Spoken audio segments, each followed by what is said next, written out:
What other types of issues are you seeing with the typical, seller coming to you, divulging all this information, family members aside, personal expenses through the business aside? What are some other silent killers that you see that are pretty common? I think dealers at this point have heard enough, right? I think they all know what they need to do. Some are choosing to make those changes and do them. And some of them are still just kind of coasting by and say, oh, if I have money in my bank account, when I look at it, I feel like I'm okay. Again, completely fine if that's how you choose to run your business.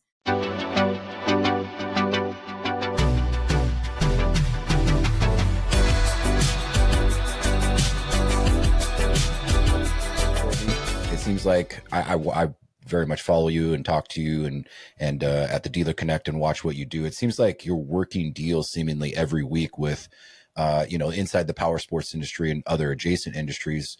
Performance Brokerage Services, you've handled hundreds of sales and you keep publishing all the new transactions, like the most recent couple of Harley dealers like Freedom Harley of Baton Rouge, Carolina Coast, Beach House, Harley-Davidson.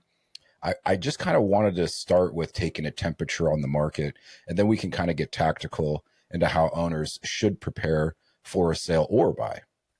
Yeah, sure. Yeah, it's the market has been probably unlike it's ever been. I've been doing this 6 years with my senior partner, George, who's been doing this over 20 years. And, he has said that, this is the first time where he has seen more sellers in the power sports and Harley space than we have buyers, and more buyers on the automotive side than we have sellers. The delta is just, it's unlike anything that they've seen. Harley's gone through it. We've seen a ton of, dealership closures. There was consolidation. And honestly, there's just, an aging dealer body who, at some point maybe thought that they were going to have a succession plan, maybe kids that wanted to take over. And that's not happening. So they're finding themselves kind of, having to pivot and figure out, what's next. On the flip side of that, there's been a lot of positive in the last, 8 days, announcing a new CEO, kind of a changing of the tide. I attended the dealer forum, really good energy. So I'm hoping that's going to, change for them.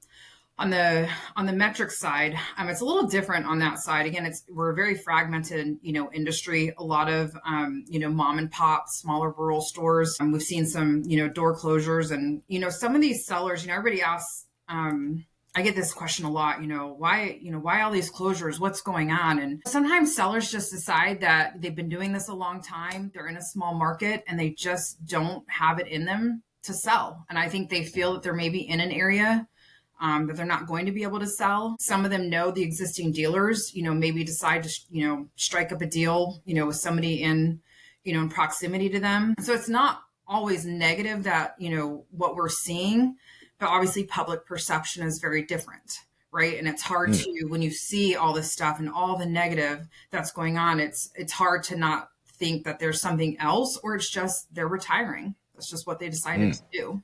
And would you say that this M&A market in the past 18 to 24 months, you said that it's kind of more sellers in power sports, but more buyers in automotive. Do you think that there's a correlation between those two industries and automotive jumping into power sports more? Power sports and Harleys are a luxury item, right? So when there was a lot of free flowing cash, during COVID and not a lot of things to do, right? We saw it. Whatever you could get your hands on, there was a big boom. Automotive is a need. And I don't, and automotives had their ups and downs too. Again, they rode the COVID highs. Some of the OEMs have, kind of had, not their best light either. And, it's just all cyclical. We all go through it. But automotive, I think, obviously is, again, it's a need as opposed to the power sports side. And as far as automotive coming into power sports, we did see, automotive dealers kind of diversifying. I think that's kind of slowed down. Obviously, automotive dealers are used to seeing really big top line, revenues, bottom lines looking really good. Power sports is very different. It looked, what it looked like in COVID versus what we've been seeing, in the last 24 months is very different. And automotive, you have one OEM that you're dealing with, whereas on the power sports side, you could have, 5, 8, 10, different franchises that you're dealing with and having to, please everyone. And it's a lot. So we're not seeing as much interest right now from the automotive side into the power sports. But I think, again, it kind of goes back to everybody's trying to navigate, what's going on in the industry. Obviously, tariffs, are playing a huge impact into that. So it's a little bit quieter than it has been, a little more challenging. Yeah. Yeah, for sure. And let's kind of double click into that, right? You mentioned the OEMs there. It's not uncommon to have 2, 3, 4, 5, 6 different OEMs under a metric store. Obviously, the Harley stores have just one, but I mean, what kind of weight does that carry with certain OEMs and aligning with them for this buy sell? I mean, you mentioned some at Dealer Connect, some are pretty great to work with and some are not so great. What are some of the reasons why they would drag out a buy sell like this? So I think some of the challenges that we've had on the metric side is that a lot of them don't have very transparent dealer ownership policies. So one thing that I give on the Harley-Davidson side, they have a fantastic written ownership policy. And I will know right off the bat, what the requirements are. And if you don't meet those, essentially you're probably not going to own a Harley dealership, or there's going to be kind of a caveat to become an owner. On the metric side, you have all these different franchises and all these different, maybe requirements, but they're not really well spelled out. And what we saw probably, I don't know, maybe 18 months ago, maybe a little bit longer, I swear, since COVID, the time just kind of blends together. Yeah. It used to be if you had money and you're an enthusiast and you wanted to buy a power sports store, you're kind of a shoe-in. It's not like that anymore. Current dealers have to be meeting, the current performance, standards in order to acquire another dealership. And, recently we've seen one of the OEMs push back and deny a buyer because he doesn't have the experience that they want, which is frustrating. It's frustrating on our side because we're trying to guide, the sellers to a successful sale. We're trying to bring in, new enthusiasts and owners into the space.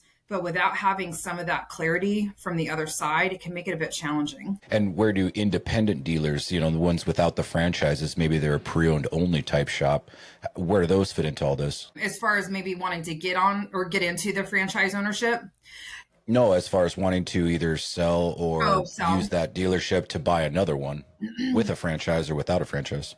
So I would say an independent dealer would probably have a pretty good shot at getting approved, right? Because they're in the space. They understand the industry, even though they don't have a franchise. I think that would be considered, as experience. As far as selling independent stores, those are a bit more challenging just because when you have your metrics and your Harley-Davidson, you have territory protections.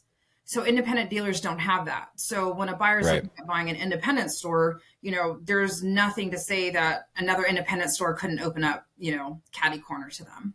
So it does become a little bit more challenging. And that's where I think the reputation and location for an independent dealer really, plays into, being able to sell or not. Yeah. Yeah, it's a little tricky. You mentioned earlier about the dealer forum, the dealer meeting for Harley-Davidson. You posted that hope, right, was kind of your tagline in there. Yes. From your seat, I mean, how was the event itself, and what do you think about the confidence improving around the motor company and the dealer network after the show? Yeah, so this is their third dealer forum that they've done. I went to the first one and met with dealers. Everybody's like, oh, why are you going? I'm like, because I have all these dealers in one spot that I get to see, as opposed to doing what I, just did, where I was on the road for 2 weeks. So it's nice to have like one location where, dealers can say, hey, are you going? And I'm like, yeah, let's set up a time to meet. So that's why I go. Yeah. I didn't go to last year's because I know there was a lot of contention with what was going on with the CEO that just left. But this year I was really excited because I knew that they were going to bring in, their new CEO whose first day on the job was, the first day of the dealer forum. And it was positive. I mean, it was, you felt like walking around and talking to the dealers and even some of the executives that were there. It just felt like a weight had been lifted. I mean, like people were smiling and, you're hearing conversations and, they don't do their dealer meetings that they used to do anymore, which, dealers say, man, we used to have so much fun and, we got to see each other. And now I don't even know who's who because we don't do those dealer meetings anymore. And so I think it was very positive. Like I said, for the hope side, I think there's a lot of hope with some of the things they talked about and some of the things that they're rolling out and maybe bringing back. So I don't know. I'm excited for it. Like I said, I'm here for Good. it. Good. Yeah, we need it. And it's kind of crazy. It just goes to show with a change of leadership how different it can feel on day one. Yeah, absolutely. Yeah. Okay, cool. All right, let's kind of talk about the last couple years. You've been heavily involved in a lot of different buy sells, M&As. Who are the buyers right now that are looking at dealerships? You mentioned there's a lot of sellers out there, so really I kind of see the focus on, well, who's doing the buying, right? Are these big groups? Are these we kind of talked about automotive groups earlier, maybe kind of stepping foot into power sports, but who are the buyers that are out there right now shopping the market, and what kind of deals, I guess, are they looking for? What kind of profiles are they looking for in their next acquisition? Right. So again, I think we're going to see a bit more on the existing dealer body that maybe has one or two rooftops, looking to pick up additional ones. I think the OEMs are also in support of having one dealer own multiple rooftops, as opposed to all these single owners. As far as like large dealer groups, again, I think right now when we're in an election year, it's not unusual to be a little bit slower. So the end of last year, it was kind of quiet, and we're like, oh, okay, we'll get through this. And then we got through it, but then there was the tariffs. It was just like, okay, when are we actually going to get out of this? And when is it going to turn around? And, when are we going to stop having these buyers kind of, sitting on the sidelines, which I think we still have. Again, I think, a lot of buyers are, even the ones that are in a good cash position are still holding on to that. Right now, interest rates, are still not in our favor. So I think I'm hoping the beginning of the year is going to turn around, and maybe we'll get these, tariffs figured out, like one way or another, right? We have to deal with them. They're here. How long are they here?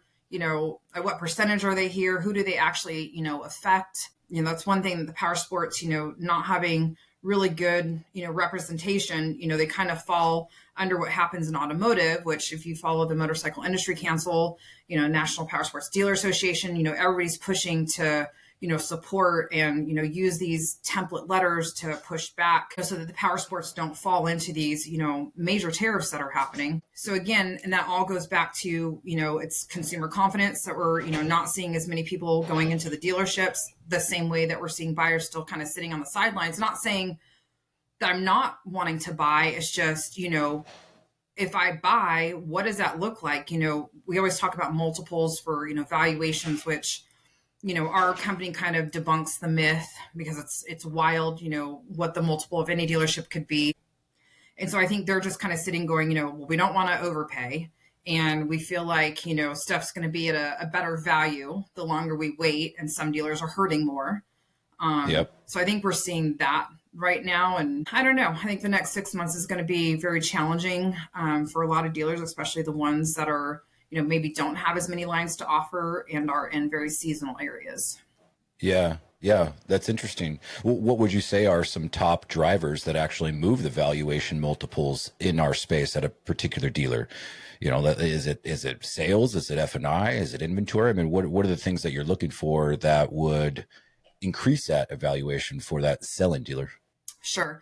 Well, obviously location, right? So your longer riding, seasons, Florida, the Carolinas, Texas, those kind of areas still tend to, draw a higher value. Reputation, the franchises underneath, the rooftop, the real estate, is there too much real estate? Is the real estate not being, has it not been cared for? Is there going to be a lot of, capital expenditure, when they come in?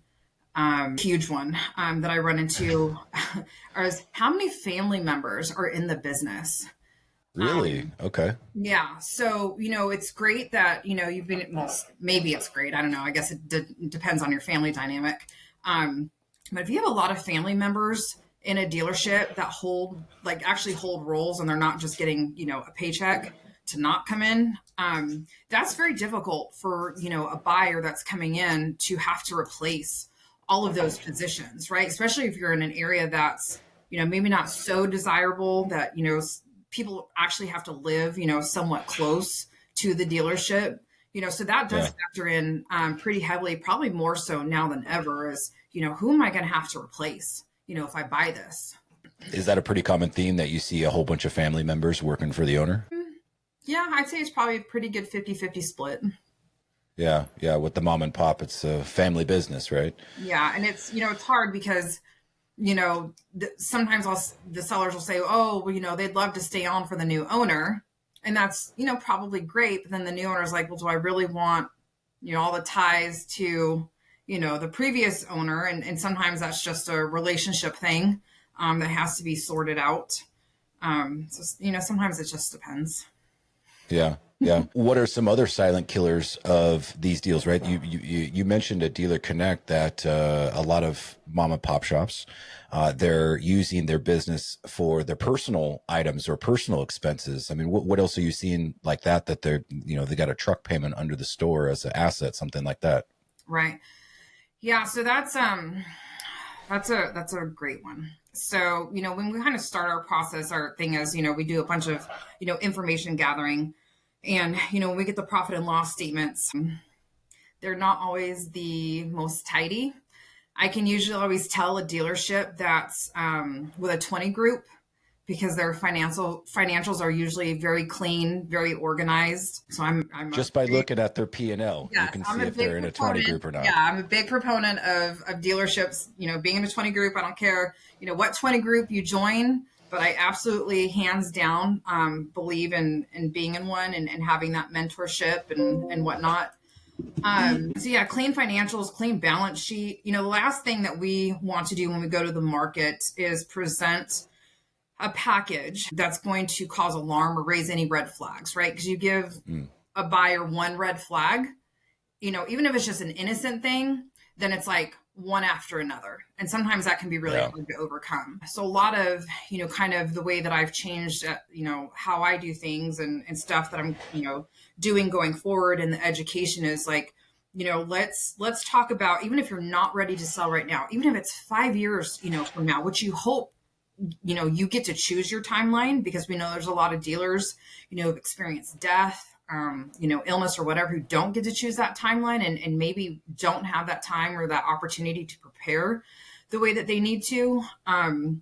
Let's talk about cleaning up the balance sheet, not running all these personal expenses, through the business, which is, it's really hard. And I always say I'm not the IRS. What you choose to do is, how you run your business is completely up to you. However, on the flip side, if you're not wanting to show Uncle Sam, all your earnings, and then I get it to do the valuation and we're recasting the financials, and looking at all these crazy add backs, if you can't point to where that charge is on the P&L, how can we consider it an add back? How's the bank going to look at it? Lending is a huge hurdle to get through for powersports dealerships. There's not really a great appetite. It's seasonal. They don't necessarily understand it. And so when we're showing them the financials and we're showing them all these add backs and they're seeing a negative bottom line, they're like, no, this doesn't excite me. Yeah, that's incredible. Yeah, the presentation that you gave at Dealer Connect with the two individuals there that were from the banking side of it, they were really kind of diving into like, hey, there's a whole lot of T's to cross and I's to dot, and you really got to have your numbers in line because the numbers don't lie, when you're looking at some of these financials. What other types of issues are you seeing with the typical, seller coming to you, divulging all this information, family members aside, personal expenses through the business aside? What are some other silent killers that you see that are pretty common? Yeah, so I'd actually like to touch on something, because we always talk about valuation. How can we maximize it? What can we do? I think dealers at this point have heard enough, right? I think they all know what they need to do. Some are choosing to make those changes and do them. And some of them are still just kind of coasting by and say, oh, if I have money in my bank account, when I look at it, I feel like I'm okay. Again, completely fine if that's how you choose to run your business. One of the things that I've been dealing with recently is, is your dealership even at a point with your personal paperwork, your wills, your estate? Is it even saleable, again, in the untimely event that something happens to you? Can it even be sold? Who's the next person in line? Who's in charge of that? Who has access to, all of that paperwork? And it's, again, I say it's personal because I'm dealing with several instances right now where there's been deaths and there was good intention, but poor execution. The paperwork's not done. Flooring lines are getting frozen. So, they can't even act as a dealership. They can't bring in money. You have employees that you're trying to pay, lights that you're trying to keep on.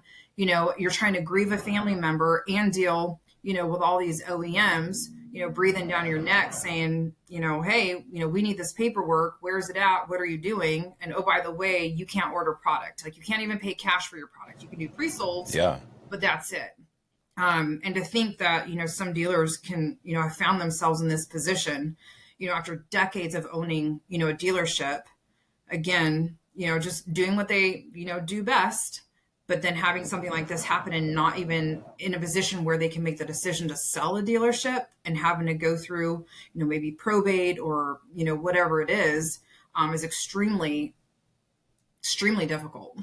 So I think even before we even talk about everything else that we talk about all the time is like, sit down with, your family attorney and really look at your paperwork and say, okay, if something happens here, based off of what what we know with the OEMs, who's the next person in line? Do we have our paperwork lined up? Do we need to have that paperwork, to the OEM? Like, do we know, I have a situation where there was a terminal illness. So they kind of knew where we were going with it. And the paperwork had been turned in. The unfortunate thing is it was only turned into the dealer development side. It was never given over to the financial services side, right? So you have your left arm and your right arm, and those don't communicate at all. And so the spouse, was being hammered going, where's all this paperwork? And they're like, I turned that in like, 2 years ago when I knew this was, going on. So again, just, I think really, having your ducks in a row, having your family plan, having your paperwork in line. It's, I always talk about life insurance.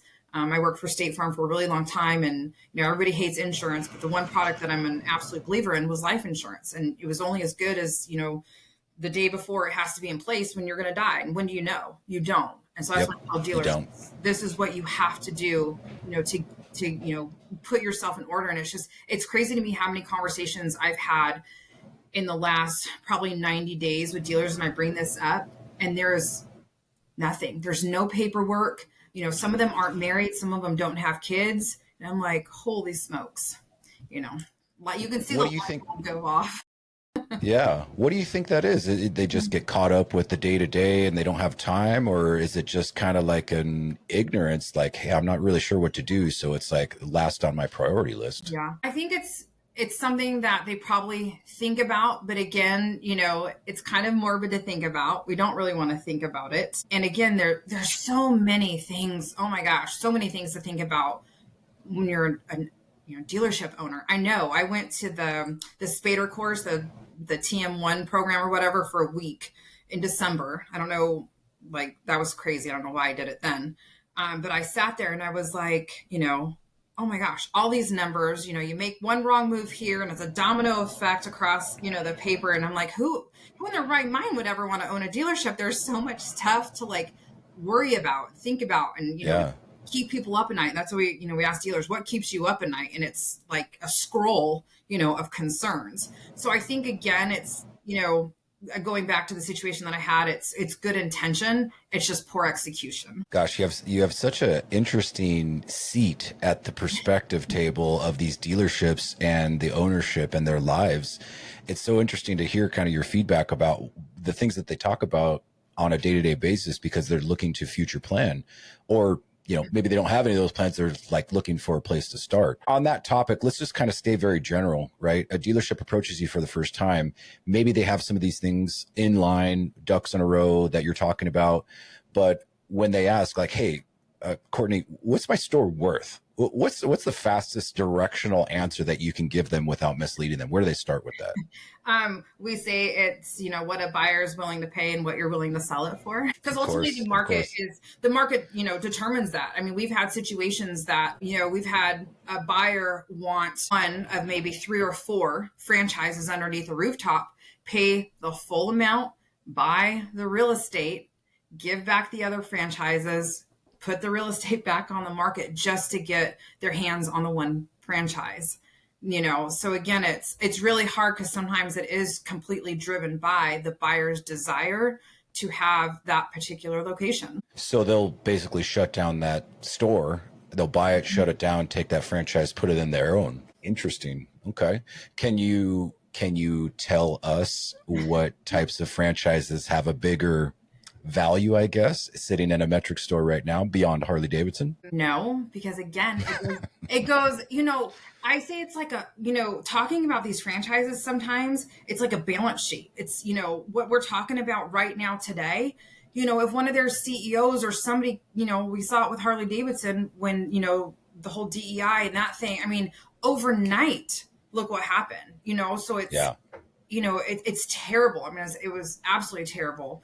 And, tomorrow that could happen with, any of the franchises, so I've had, dealers be, really excited about certain ones. I don't want to name any because I don't want to go negative or positive. They'd say, I'm only going to look at a dealership if it has, this, franchise underneath its rooftop. And then, 6 months later, like giving the point back. So I'm like, again, it's a tug of war sometimes with what's going on right now. That's crazy. That's crazy. Yeah, there's so many things to look at, and having an organization like yours and having them guide them through most of these issues is like super crucial to the entire process. For an owner that's thinking, hey, maybe I'll sell in like 12 to 24 months. I think you mentioned this at Dealer Connect where you're like, hey, if you're looking to sell, the best plan to do it to start is right now, because you'll probably take a year to get all your stuff in a row. I mean, 12 to 24 months. I mean, what should they start doing? What should they start moving on? And how can they kind of get this stuff organized for when they're ready to actually approach you and go to the open market? Sure. So I think the first step is, the motivation, right? What's the driving factor for the reason you want to exit? And I have to ask that question first, because that really gives me maybe a truer timeline of what I'm working with. And just on that, what's the typical answer that you get when you ask them that? They've been in it forever. They're aging out, which is crazy because I have this, I say they've been in it forever, and maybe they're, a second generation, maybe a third generation.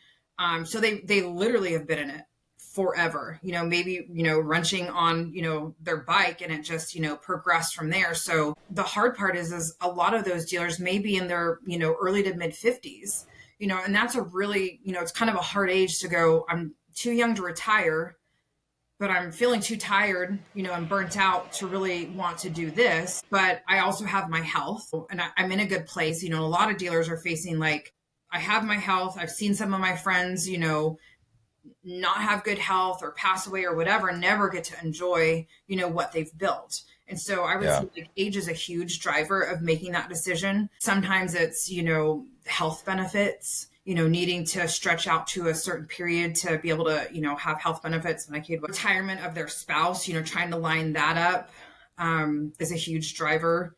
And then again, not having, kids in the business to take over like, they thought they were. And all of a sudden it's like, okay, I really need to think about this, a lot more than what I was. And in that, again, having that time to prepare, not being under a fire sale, not having, a health situation or whatever, gives us time to prepare. And like I said, going back to cleaning up the balance sheet, cleaning up your parts department, looking at your depreciation schedule, all these things that are just tedious, nobody wants to take the time to do. But again, the more that we can prepare, the less red flags we have when we go to the market. So you were beginning to tell us a couple things that they should have prepared and ready, to make it a nice bankable package. What should they start on right now? Look around and see who's on your team advisors.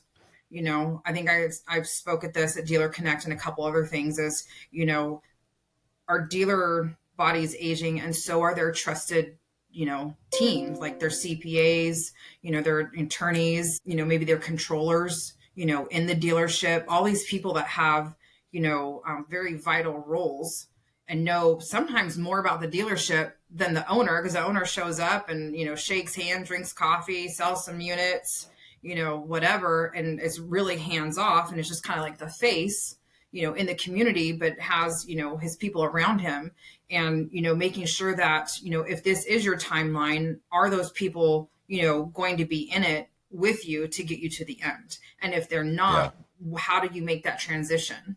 Because a lot of, small dealerships use small firms, and, maybe there's not another partner that can take it over, and they just, kind of close up shop, and, it can put them in a really bad way when they're looking to sell, because it's like, oh my gosh, I don't know what was going on in these financials, because so-and-so, took care of it all. So your team Yeah. of advisors, for sure, really assessing, who's around you, and making sure you have that timeline to go down the path with them. That's really interesting. Walk me through that timeline though. How long does this usually take for dealers to kind of get to this clean deal stage, from first evaluation to funding?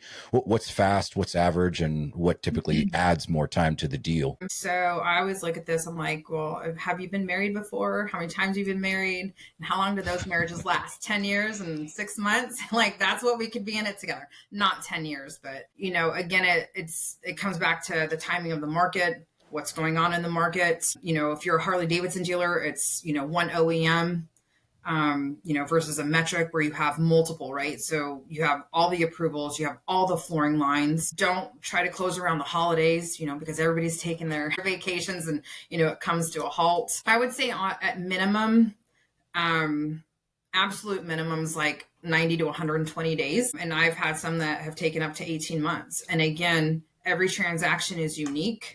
You think you've seen it all, and then you have not. It's kind of like, I call it, it's like a hurry, hurry, wait, hurry. And usually the last part that can hold it up is dealer licensing, because we can be so well prepared, do all the things. And the last part is getting that dealer license and getting that last stamp of approval. And, during COVID, I mean, it was an absolute nightmare, with, a lot of the counties and states, everybody's working at home, if they're working at all. And we've still seen that delay, and some places are way worse than others, but dealer licensing for sure is usually what can hold it up at the end. You mentioned hot spots earlier, like Florida, Texas, some of the, southern states here for the year-round writing. Are some states that the dealer is in harder to work with than others? And I'll just put this out there, California, perhaps? Yes. California and New York, by far probably the two hardest states. I'm not speaking on politics, but that's something that's, always brought up, are the politics behind it. And, California's, sticker laws and all of that makes it very challenging. So, typically when we're selling the dealerships in those states, they're usually somebody that's already there doing business, or they have family. Like there's actual reason why they want to be, in either one of those states. And there's others. Again, it comes down to buyer preference, right? I've had a buyer come from the East Coast to buy a dealership in California, and never thought he would have gone, to California, but because he had a son going to college there and family there, he had ties there, and he absolutely raised his hand and said, yeah, I'm in, I want to look at it, let's talk about this. And I'm like, what in the world? So you just never know. You can't discount anything. Yeah. That's interesting. Yeah. Let's talk more about the multi-roof deals, right? So you've got a buyer and a seller, but the seller has multiple stores, maybe multiple, locations in and out of state, different franchises at each one. I mean, it just sounds like herding cats from your position. I mean, what's one lesson that you had, even with the Carolinas transaction? There's two stores involved in that, to where a group is buying another group, and there's so many pieces, so many moving pieces around the whole deal. Right. So since you brought that one up specifically, I mean, we're working with very well educated buyers, right? I mean, they've been in it a heck of a lot longer than I have. I think I was just there as a decoration and to bring in lunch at, some point. So those transactions, tend to run a lot smoother. They know exactly what they're looking at. There's no surprises, very smooth transition. When you have, maybe newer buyers to the industry, it does become more challenging. Multiple rooftops, depending on if they're in one state, and you can travel to them, within a day or so. a little bit easier to put that package together as opposed to maybe, a group that has multiple stores spread out amongst a bunch of states. A little bit more challenging. Again, it comes back to the, desirability of what that buyer is looking for. Do they want to be in all those states? Do some of the stores make sense, for some of them, and, others don't? And that, that can pose, a challenge, because if the seller's looking to get out, they typically want to get out of everything, let everything go. Yeah. So I think Cash out. Cash out and be done. And I think too, buyers in the past who maybe didn't consider that as much are definitely looking at that more so now. Like, does this make sense? Does it make sense for me? Can I get to it easy? Can I keep my hands on it? And when I turn around and want to go sell it, what does that look like? As opposed to just trying to gobble something up. Yeah. Yeah. Let's go back for a moment and talk about some more of the nuts and the bolts, right? There's often a lot of inventory concerns around it, right? We'll talk about some other things like real estate and some of the people more in some detail here, but let's talk about inventory, right? So how do you help dealers kind of justify used inventory, new inventory from the franchise? I think is maybe a little bit easier, but you have parts and gear and accessory. You have a bunch of service equipment. You have assets like trucks and trailers and all these, seemingly just an entire laundry list of all this stuff that you have to go through line item by line item. What is the way that a dealer can approach that to keep it clean and help you get a good evaluation on that stuff? Yeah, so that's definitely challenging. And again, that comes down to, being prepared. Inventory. It makes my palms sweat just thinking about it. Everybody has their own method to their madness, and some of them manage it well. Some of them, the biggest hurdles I usually have to overcome are in dealerships where there's absentee owners who have, had trusted people and they're running it, and maybe it just, kind of got out from underneath them. Or maybe, changes, lots of, maybe like general manager changes, stuff like that. Yeah. So new inventory is it is what it is, right? So a buyer's going to assume it on a new flooring plan. Now, I will say to that, we have new inventory that's 2023, which I call my toddlers. So dealing with that can be a bit challenging. It's, again, it's the art of negotiation. It's why we do get hired to, take some of that pressure out of dealing with that and handling it, themselves, while they're also trying to run their business. Pre-owned is subject to the market. So, there's different valuation methods. It's based off of sometimes the NPA, clean book, rough trade, different valuation methods there. And some, a lot of times it's, subject to a buyer, making an offer on it. And then, pre-owned is, vehicle by vehicle basis. And so sometimes, we'll see, dealers having to, maybe wholesale out, what the new buyer doesn't, want to take. If you have multiple rooftops and maybe you're not selling all of them, you would have the luxury of moving, some of those units over, to your remaining dealership. So yeah, inventory like that is challenging. And all these are challenging because these numbers add up very quickly. So, the art and science of finding out, what is my dealership worth? That's all, typically it's what is the goodwill or the blue sky, and that's the intangible number.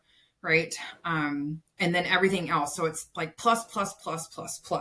And that number grows largely. And, depending on the dealership that you're looking at, if it's, multiple rooftops, and depending on how that seller has operated their business, they may buy, a ton of inventory, in, September, October, because they know how to buy it. They know how to move it, but that can be very daunting for, a new buyer coming in going, oh my gosh, like, I'm going to need how much, what's the working cap? Like, what have you been doing? That can be challenging. And then we're moving into everything else, furniture, fixtures, and equipment, on metric stores, are the displays, current, when we submit the asset purchase agreement, are the OEMs going to come back and say, you're going to have to replace, this display, and this is 60,000 and this is 40,000. And, so again, that's another number on top of that. And then of course, my favorite department that I love to harp on is parts, accessories, and general merchandise. And it's always a mess. Even my guys that aren't like, they're good. It's still a mess, right? Nobody wants to deal with it. It's the black eye of the dealership. And getting that cleaned up. Again, that goes back to cleaning up the balance sheet, moving that obsolescence off. I would say find somebody that has a teenager to throw that stuff on eBay. Give them a little commission or a small hourly, just get it moving. Because what happens is when you go through a buy sale, all that obsolescence that is sitting on the shelves is going to be counted. And if it's counted by a third party, everything that gets counted is going to have a percentage assessed to it. So now, not has it only cost you money from sitting on the shelves for as long as it has, it's costing you again to be counted. And it's just, oh man, yeah, it's a fun part. And I know there's so many people that talk about the parts department and whatnot, and then having equity in your inventory. So we've had some dealers that are fortunate to use the free flooring periods, move the units off of their lines when that flooring period's over, and either pay cash or put it onto a line of credit they have. That can pose a challenge for a buyer coming in, because once it's off that flooring line, it's not getting put back on the new flooring line. So that essentially turns into cash that the buyer has to come in with. So again, it's goodwill, it's furniture, fixtures, and equipment, it's company vehicles and trailers, parts, accessories, and general merchandise, any equity, in your inventory, and then, the real estate. And usually the real estate is one of the biggest, pieces that we have to deal with. So it's, that's my next question. Are in real estate, are more buyers preferring to lease, or do they want to buy the entity in the dirt? I mean, what are the pros and cons to either? Yeah. So I think when I, first started in this, it was before COVID, interest rates were not where they are now. I would say buyers leaned more towards wanting to own, the real estate and being able to leverage the real estate in the acquisition. With having the interest rates the way that they've been, I think we've probably seen a little bit more on the lease with like a first right, to purchase the dealership. The tricky thing is, regardless of, if it's powersports or harley-davidson, automotive, whatever, is it's very tricky to move your dealership. There's, laws about, being able to, move it, 2 miles down the road without being protested, surrounding dealers, infringing on territories. I mean, there's a lot that goes into it. So, a buyer really wants, for the most part, to have the peace of mind that they're going to be able to stay there. Unless there's something, crazy, or they really feel like they have a better location. For the most part, they don't want to think about having to move, and either, being able to buy the real estate, or at least have the option to at some point, helps. Some flexibility. Yeah. And I think we have more sellers now that are flexible in the real estate. Some were like, no, absolutely, I have to sell it. I want to get out from it. And now I think they're looking at it like they have a great rate, and if they can, lease it and, make a little extra until that buyer's, ready to purchase it, it's worked out. They'll carry the note for a little while. Yeah, that's interesting. Next, I wanted to talk about, and you kind of mentioned earlier, is the key people, right? Family members aside, you've got a good working staff there. Like, what kind of agreements or incentives do you recommend to the sellers and or the buyers to set up for their, incoming ownership of this new general manager, parts manager, or service leaders? And how do you kind of go to the market with some of those key players in those positions? Yeah. So that's a great question. And that's always a really tough one to navigate, because a lot of times when obviously a seller is going to the market, the key players are usually the last ones to know. The employees are the last ones to know in general. Every once in a while, there will be, maybe an accounting person or maybe a general manager or somebody that's, brought into it. And sometimes sellers do offer kind of a retention bonus to get them through the sale, to stay on, with the incoming buyer. It can be a little tricky. I think, a lot of times when you've had key players in those roles, their pay plans can be very lucrative, and of course, what is everybody doing in the market right now? Trying to cut costs. How do we, fix? So sometimes that can be tricky to navigate, because how important they are to the dealership, but a buyer obviously is coming in and needs to, turn a profit. We don't want them to buy the dealership and go, belly up. Sometimes that can be a little tricky, navigating your key players, what are their pay plans? How does that fit into the new buyer's kind of pro forma for what they're, wanting to do? And then, are the key players going to be okay with a new buyer coming in with a lot more energy, a lot more hands-on, So it can be tricky to navigate, especially in the fixed ops department. When you have your lifers back there wrenching, like the last thing you want to do is piss them off. Like those are your encyclopedias back there. Like I say just let them be. Let them be. As long as they're not, obviously being insubordinate or whatever. We let some of those guys just get away with whatever, but those guys are important. They're important not only because of what they can do and the knowledge that they have, but it's I think what they get to share with the younger guys coming in, because we all know that techs are so hard to get, and having that older generation back there to to teach and mentor is just so important. So important. Couldn't agree more. We don't have enough techs. Haven't had a lot of techs for a long time.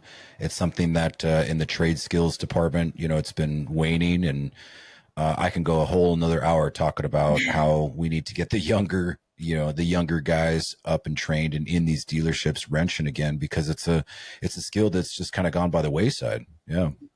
Yeah.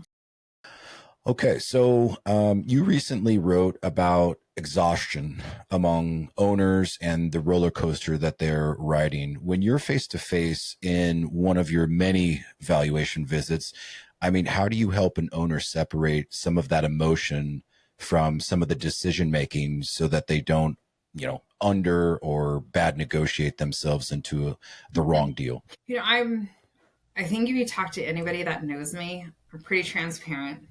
I'm no BS. It's taken me a while to get here, to come into my own. But I've really found that there's no benefit to me to overshoot or overpromise and underdeliver, right? Because I have to answer to them. They're calling me. I'm essentially 24/7. Like I miss birthdays. I've, left early on holidays. Like I don't stop. And that's the relationship that I want to have with them. And if I don't start off on the right foot and tell them like it is, and coming out of COVID, it was very hard, right? Everybody was riding that high. Everybody's dealership was, worth, millions and millions of dollars. And now that we're coming out of it and we're all calling and going, okay, we had fun. This is what it is. Now reality is setting in. The conversations are a bit easier to have regarding that. And again, the exhaustion is, they've been doing it a long time. Again, a lot of them, that are maybe second generations are taking care of their parents, right? So they have aging parents. So they're trying to balance their aging parents, running a dealership, their own family stuff, and then, all the employees and the OEMs and the customers. And they're just like, I'm done. I know I love the industry. I just don't have it in me anymore to take and compete. So, compete with what's going on, stay on top of all this, AI and the lead generation. Oh my gosh, if I could pound it into dealers' heads about how important leads are. Again, I worked for State Farm for almost 10 years and I lived and died by my leads. It's crazy to me that we're having so many conversations still about handling your freaking leads. Respond to your leads, and that's interesting. Again, when I go on the road and I talk to so many dealers and I find out, all these little tidbits that just make such a difference when I'm talking to another buyer about, how to, upside, what's the upside here? What's, everybody wants something to come in and be able to turn it around. And we all know there's plenty of profit centers in a dealership that are not doing well, that can be improved upon. And again, what's one story about that you can share from the last couple of months that you've been on the road there? I don't know if they're all shareable. No, again, they're all too personal.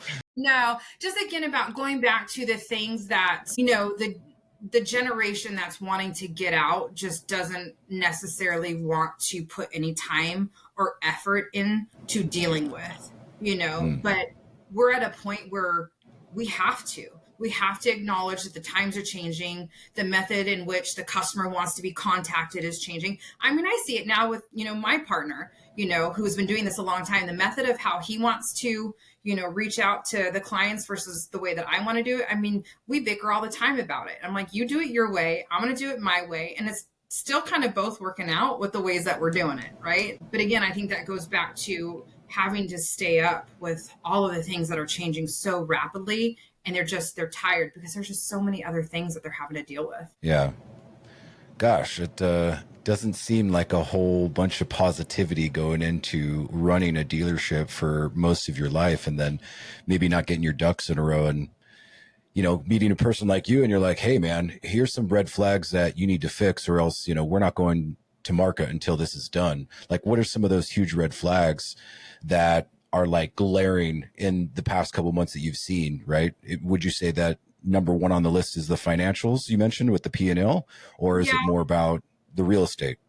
So I would say, so here's another reason why I love to visit dealerships. And I will tell you, I love visiting dealerships because when you walk into a dealership and you can get the vibe, the energy, you're talking to people, you're seeing, dads out there, with their kids on the, testing out the side-by-sides, or, a young kid, looking at this, really hot bike that, he's probably imagining himself, going out on the weekends and, picking up some chick on or whatever. Or you hear, the stories of, especially in the Harley dealership, because there's always, your old vets, there at the Harley dealership, they're willing to give you a great story, about a ride, that they did.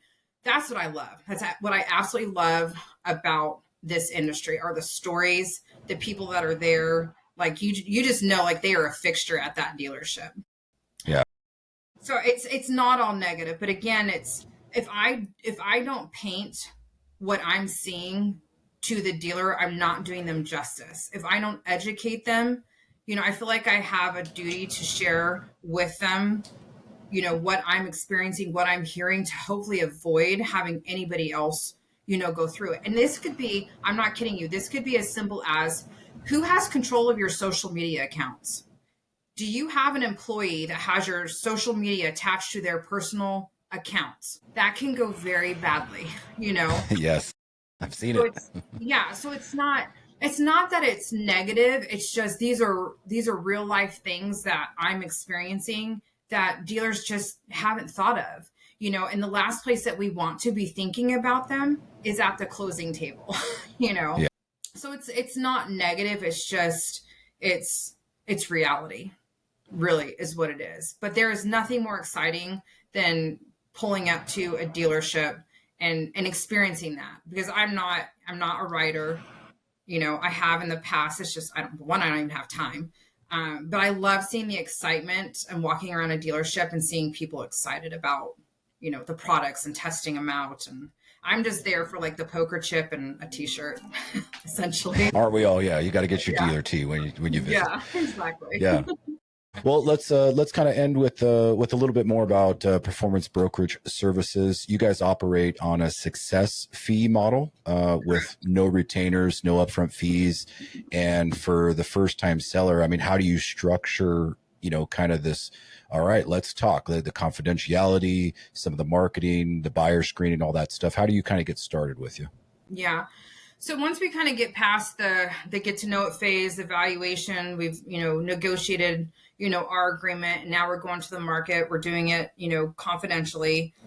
Each buyer is, essentially, vetted. Obviously, we're not a bank, so there's different things that go into, vetting a buyer. Sometimes it can just be, do I think this person's going to be a good fit for my seller, right? Because a lot of this, I'm just like a therapist in a relationship, like a matchmaker. Yeah. Sometimes that can, if you know that you have maybe a buyer and a seller that aren't going to fit very well, it's not going to be a fun transaction. Ooh, I didn't even think of that. Yeah. Sometimes the buyer and the seller don't jive in personalities. Yeah. Which cannot be fun. And, I'll say that we talk about value. What's my dealership worth?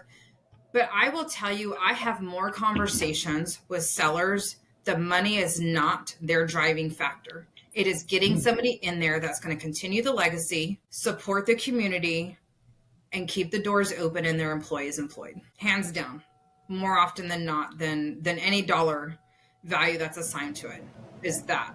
And again, that goes back to being the love of the industry and the passion for it, and wanting to hand it over to somebody that's going to, take care of it and love it the way that their family did. I love that. I love that. Such a positive note to end on. Yeah, it's not about the money. It's about the enthusiasm, the sport, the industry, and the riders at the end of the day, and the employees. I think that's great.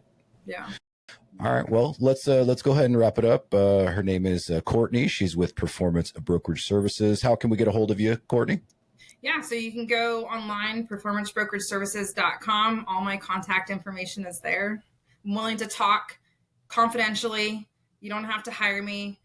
If you have a GM too, this is the other thing that I love is I'm getting emails where I have GMs that are being supported by their outgoing, sellers, and the sellers are reaching out to me saying, hey, how can we make this happen? I get ecstatic. Like there is nothing more exciting than getting somebody in the dealership that's going to be able to take over and have ownership. Like to me, that is the coolest thing. Because guess what? I'm probably going to be doing this another 20 years and they're going to be a seller at some point. So my hair will be grayer, my bags will be darker, but I'll still be here doing this. So yeah, I'm around. Well, I'm not hard to find. I'm sure you'll see you have many flyers in the dealerships. That's right. That's right. All right, everybody. Well, thank you so much for coming in, and hopefully we got some good tips out of this. Certainly a wealth of knowledge when it comes to the buying and selling of a power sports and motorcycle dealership. I know you're also involved in the other industries like RV and marine and automotive as well, but hopefully you all got a good series of your questions answered if you're ever curious about what it takes to sell your dealership. So on that note, we'll say thank you, and until next time. Thank you very much, Jacob. I appreciate it. Still guessing what to pay on a used bike? Still holding aged units that just won't move? It's time for a real system. Moto Hunt's ultimate used inventory playbook shows how the best dealers are finding better inventory, pricing trades right, and turning used bikes faster with fewer mistakes and more margin. It's short, real, and free to download right now. Visit dealers.motohunt.com to grab your copy or check for the link in the notes.